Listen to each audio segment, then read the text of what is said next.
Every summer camp has a story. A cabin nobody goes near. A trail that gets skipped on the map. A name that counselors say with a particular kind of quiet that tells you the story behind it is not one they are going to tell you directly. You have to find it out yourself. You have to ask the older kids. You have to wait until the counselors have gone to bed and the fire has burned down to coals, and someone finally says, "Okay, you want to know about Cabin 17? This is that story, the way it has been told at Blackpine Summer Camp in northern Wisconsin for 30 years. The names are the same every time. The ending is the same every time. The only thing that changes is who is sitting around the fire when it gets told." Cabin 17 sits at the north end of the camp, past the equipment shed, past the canoe racks, at the edge of the tree line, where the pines get dense enough that the cabin lights from the main camp don't reach. It has been empty since 1987. The official reason is structural. The foundation shifted. The building isn't safe. It's on the list for demolition that never quite happens. That is what the camp director says when a new parent asks about it during orientation. What the camp director does not say during orientation is what happened in the summer of 1987. What happened is not in any official record. There was no police report, no insurance claim, no formal documentation of any kind. Two campers went into Cabin 17 on a Wednesday night in July and did not come out. They were 14 years old. Their names were Jesse Hartwell and Owen Marsh. They were found missing at morning count. They have not been found since. The camp did not close. The families were told what could be told, which was very little. Cabin 17 was locked and posted and left. Every summer, the new intake of campers arrives, and at some point in the first week, someone points at the north end of the camp and says, "What's that one?" And someone older says, "That's Cabin 17, and leaves it there. Just that, Cabin 17. And the way they say it is enough. The summer this story is about, there were three of them.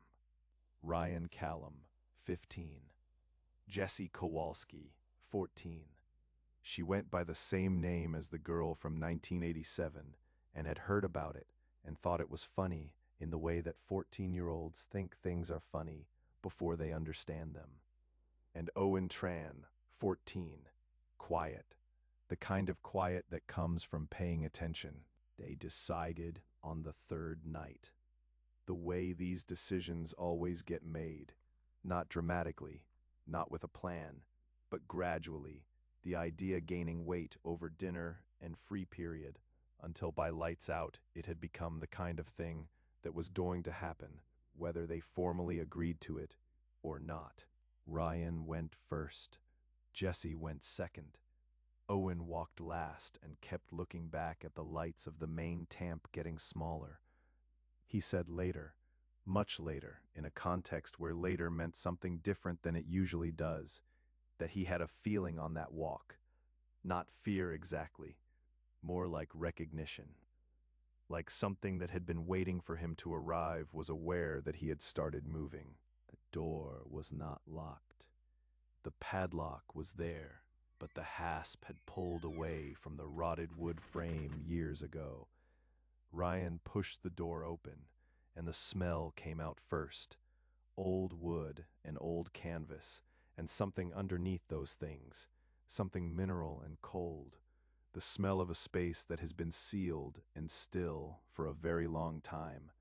The kind of smell that tells you the air inside has not moved in years. They used their phone flashlights. The cabin was a standard bunkhouse. 2 rows of metal bed frames along the walls, bare mattresses gray with age. A single window at each end with the glass clouded and the screens buckled. footprints in the dust on the floor from previous visitors, years old, the edges blurred. At the far end, a wooden support post and two walls of exposed pine planking. The walls were covered in names. Not graffiti, not the layered tags and declarations you find in abandoned buildings. Names, just names, carved into the pine planking in the careful, deliberate way of people who wanted the names to last. Dozens of them. Different handwriting, different depths. Some old enough that the wood had grown slightly around the edges of the cuts. Some recent enough that the raw wood was still pale. Decades of names. Ryan swept his flashlight across them slowly. One name appeared, over and over. Not once or twice, dozens of times, scattered across both walls, in every era of carving, from the oldest faded inscriptions to the most recent. The same name in 100 different hands. Daniel, Daniel, Daniel. Some of the Daniels were large, filling the full width of a plank. Some were small, tucked in corners, carved so lightly they were barely visible. All of them the same name.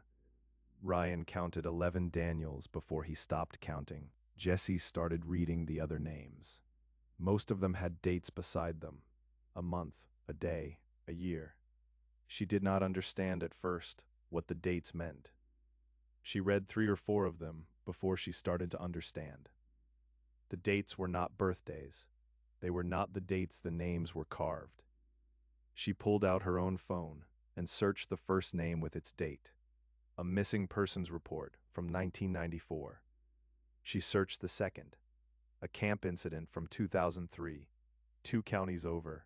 A child who had gone missing on a camping trip and was never found. Owen said they should leave. He said it the way he said most things, quietly, without drama, as a simple statement of what should happen. Ryan said give her a minute. Jessie was moving along the wall reading dates, her phone light tilting and sweeping. Then Jessie stopped moving. Her name, carved into the wood, the same as the others. Jessie. And beside it, a date. He looked at the date. He did the arithmetic. His mouth went dry. He looked at her. She was already looking at him. Neither of them said anything. Owen said from across the cabin, very quietly, "We need to leave right now." Ryan left.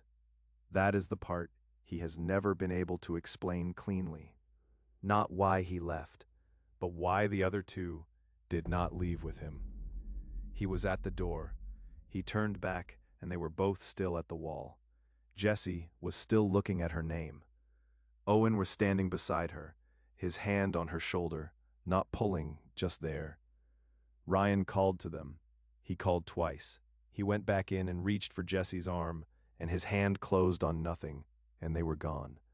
Not gone the way people go in movies. Not a flash of light, or a sound, or a struggle.